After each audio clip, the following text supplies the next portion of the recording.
Now, Washington mornings on the Mall. 105.9 FM. At AM 630. WMAL. 8:07 on WMAL, where Washington comes to talk. Brian Wilson, Sherry Jacobus in today for Larry O'Connor. A very quick note, because we have followed it on this program. Apparently, Alan West, the congressman from Florida, has conceded in that contested race down in Florida. Says he will not take it any further, and has basically acknowledged that he lost that race. One thing I'll say is Alan West has really come to be appreciated in this town as sort of a stand-up guy, interesting guy, smart guy. I don't think Alan West going to have any trouble finding the next big thing. No, he's put himself out there, and he has fans all over the place, and he'll continue to be a force in politics.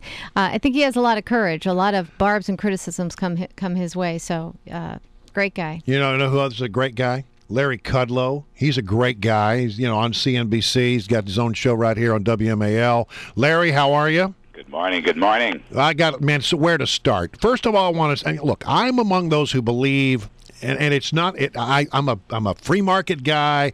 I believe in entrepreneurship and the free market system and going out there and making a buck the honest way. But I just wish that people would let people have the day off for Thanksgiving.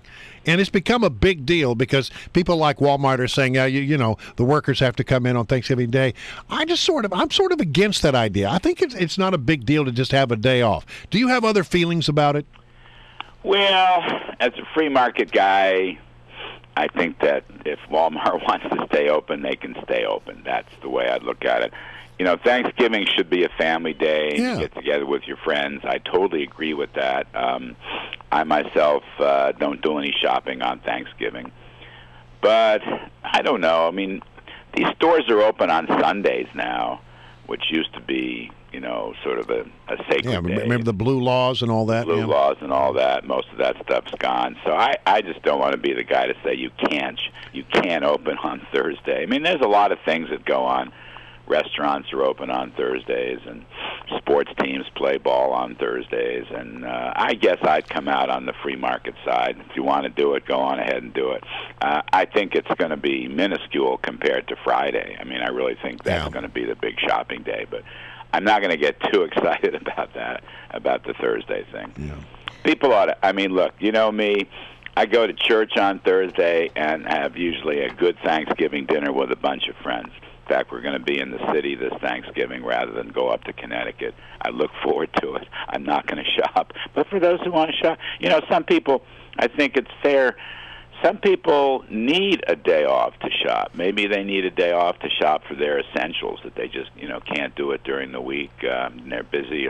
Some people work 6 days a week. Some people work 7 days a week. I don't know what to tell you on this. Well, and in this economy, a job is a job, and people are happy to have it. And along those lines, that we're hearing report after report since Barack Obama was reelected that employers are letting people go. They had threatened to beforehand, saying that if he is reelected, we're going to have to cut back. We're seeing this because of Obamacare. People are concerned about the economy, and because of the policies of the left. We've seen this, what's happened with Hostess, and the left. Folks on the left are saying, well, this is just mean-spirited. People are just doing this because they're sore losers. It's not patriotic, etc. Do you see this as a short-term trend, or do you think this is going to continue to happen into Obama's second term? But layoffs? Layoffs because of his policies, Obamacare. Well, I think Obamacare is a job killer. I've always felt that. I think between the taxes and the regulations and the mandates, it's been a real job killer, and I think it's prevented particularly smaller firms, firms with if you cross the threshold of 50, or if you cross the threshold of 38 hours, you're going to be subject to Obamacare mandates and fines and fees, and I think that was wrong from day one. And I think that stopped a lot of expansion going on in this country. But I think it's also true that larger firms, particularly those that have lower income workers, they don't want to pay the fines either. So I think it's a terrible idea. That's a little different than the Thanksgiving issue. I think that, why is it that the unions and the left hate Walmart? Okay, there's a long history here of unions and their left-wing allies hate Walmart and find any excuse to attack Walmart, whatever it is. And Walmart has acquitted itself against all these things, allegedly how they treated women, that was disproven. Allegedly that they had no health care benefits, that was disproven. And Walmart, to me, is such a great American institution. Yeah. And not only does Walmart offer good quality goods at low prices, which is like a tax cut for the middle class or the lower middle class, it affords people entry-level jobs where they can train and learn how to move up the ladder of success, where they can get good skills, good work habits, and things of that sort. I mean, this is such a great company that employs, a couple of 100,000 people in the United States alone. I mean, I just don't understand the left's hatred of Walmart. Yeah, I'm with you on that. The left hates capitalism. The left hates successful private sector companies. That's where I come out on this. Well, that's why I struggle with this, because on one hand, I don't want to be critical of Walmart. I mean, they do create jobs, and I've never been one of those who understood all the criticism of Walmart. But it's just, for me, it's a family thing. It's just, I would love family. That's why I admire the folks at Chick-fil-A. They've taken a stance and they're going to protect Sundays for the family, and I think that's nice. I'm not saying everybody has to do it, but why can't we just have one day? I think you just have to leave it to choice, Brian. Yeah, well, I'm going to vote with my feet on that. Yeah, and if other people feel that way, they can do as well. I think that's exactly right. I mean, it's up to everybody's decision and everybody's own choice and everybody's own conscience. I mean, to me, it should be a family day and a church day. But that, other people might tell you this is the only time we have to go and do family shopping.